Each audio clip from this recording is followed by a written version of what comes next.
कहते हैं कि जब भगवान किसी कौम पर मुसीबत डालता है तो पहले उनकी अक्ल छीन लेता है। लेकिन गुजरांवाला के एक गांव वालों ने तो भगवान को भी हैरान कर दिया, क्योंकि वहां जो हुआ सुनोगे तो हंसते हंसते पेट में बल पड़ जाएंगे। तो सुनो। एक गांव था, बिल्कुल शांत। लोग खेतों में काम करते, शाम को चाय पीते और रात को चैन से सो जाते।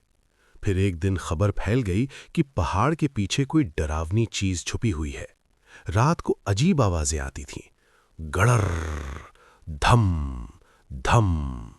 गांव वाले डर गए। औरतों ने दरवाजे बंद कर लिए, बच्चे मां की गोद में छिप गए। चौधरी फजलदीन बोले, ये जरूर कोई दानव है। मैंने अपनी जवानी में ऐसे दानव देखे हैं। चौधरी साहब की उम्र उस वक्त 80 साल थी और उनकी जवानी को 60 साल हो चुके थे। दूसरी तरफ नन्हे मियाँ थे, गांव के सबसे बड़े कंजूस।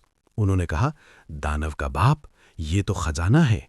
पहाड़ के अंदर सोना भरा है।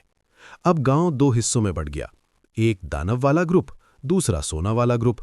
लेकिन एक बात दोनों में कॉमन थी, दोनों पहाड़ खोदना चाहते थे, एक दानव मारने के लिए, दूसरा सोना निकालने के लिए।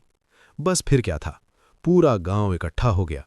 किसी ने बेलचा उठाया, किसी ने फावड़ा, किसी ने कुदाल। और एक चाचा थे अल्लाह रखा, वो हेलमेट पहनकर आ गए। चाचा कभी FIA में थे, रिटायर हो चुके थे, मगर हेलमेट अब भी संभाल कर रखा था।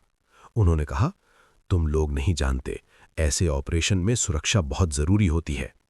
पूरा गांव उनके हेलमेट से प्रभावित हो गया। किसी ने पूछा, चाचा, ये हेलमेट यादगार के लिए है या सच में पहनना है? चाचा गुस्से में बोले, अरे नादानो, अगर दानव निकला तो मेरा सिर कौन बचाएगा? अब मौलवी साहब भी आ गए, दाढ़ी सहलाते हुए बोले, आज सच सामने आ ही जाएगा, या तो दानव होगा या खजाना।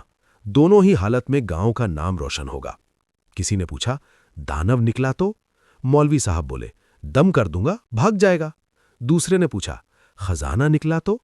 मौलवी साहब मुस्कुराए, तो पहले मेरा हिस्सा निकालोगे, फिर तुम लेना। सब चिल्लाने लगे, बाहर निकलो, हमें पता है तुम अंदर हो। 20 लोगों ने मिलकर बड़ी चट्टान हटाई। सबकी धड़कन तेज, किसी ने आंखें बंद कर लीं, किसी ने भगवान का नाम लिया। चाचा ने हेलमेट कस कर पकड़ा। नन्हे मियाँ बोरी फैलाकर खड़े हो गए। चट्टान हटी और अंदर क्या था? एक छोटा सा चूहा। हाँ, बिल्कुल छोटा सा, वो भी मरा हुआ, इतना पुराना कि उस पर मक्खियां भी नहीं बैठ रही थीं। कुछ पल सन्नाटा। फिर चाचा ने हेलमेट उतार कर कहा, इतनी तैयारी तो मैंने अपनी शादी में भी नहीं की थी, और निकला क्या? मरा हुआ चूहा। सब एक दूसरे का मुंह देखने लगे। किसी ने कहा, हमने समझा दानव है। दूसरा बोला, खजाना तो चूहे की जेब में होगा शायद। चूहे की जेब? अरे चूहे को जेब कहाँ होती है? मौलवी साहब खंखार कर बोले, चलो भाइयों, दुआ कबूल हो गई, खतरा टल गया। नन्हे मियाँ बोले, कौन सा खतरा, मेरी बोरी बेकार गई। सब चुपचाप घर लौट गए।